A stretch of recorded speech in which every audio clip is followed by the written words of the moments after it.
Xi Jinping, le premier secrétaire du Parti communiste chinois, se rendra aux États-Unis le 14 février prochain. Cette visite souligne l'importance des liens entre les deux grands pays du monde dans la campagne précédant les élections présidentielles américaines de 2012. Nous nous sommes entretenus avec Wei Jingshen, un militant pour la démocratie en Chine, sur l'importance de cette rencontre. Lundi dernier, le cabinet du vice-président américain Joe Biden a annoncé que le vice-président chinois en fonction Xi Jinping se rendrait aux États-Unis le 14 février. Cette visite aura lieu 8 mois après le voyage de Biden en Chine. À l'approche des élections américaines, la relation entre les États-Unis et la Chine est l'une des questions à l'agenda des discussions. Nous nous sommes entretenus avec le militant pour la démocratie Wei Jingshen à Washington DC, qui nous a partagé ses réflexions sur le sujet. Sous la pression nationale, l'administration Obama voudra certainement obtenir quelques compromis commerciaux de la Chine en cette année d'élection, comme l'ajustement du taux d'échange du yuan ou des points sur la question des droits de l'homme. Ce sont des jetons d'échange, surtout maintenant que les États-Unis sont relativement forts. D'un autre côté, la Chine va organiser le 18e congrès du parti. La confrontation sera rude.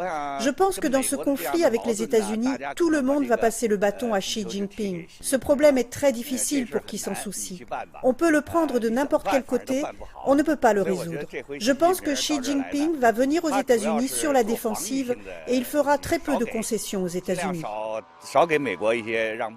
Le président Obama a récemment annoncé un changement dans les objectifs militaires américains. Les forces américaines devraient désormais se concentrer dans le Pacifique et renforcer leur présence en Australie avec de nouvelles bases militaires. De son côté, la Chine agrandit son armée.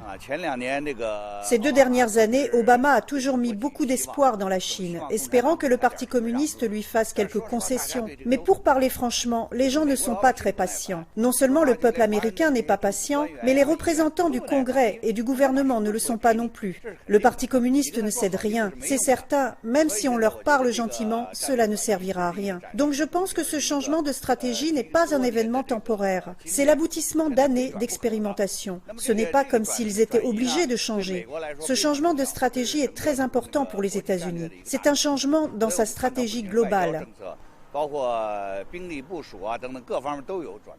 Que des accords sur des questions clés soient signés ou pas lors de la visite de Xi Jinping, les relations entre les États-Unis et la Chine restent un sujet délicat dans l'agenda à la course aux élections américaines de 2012.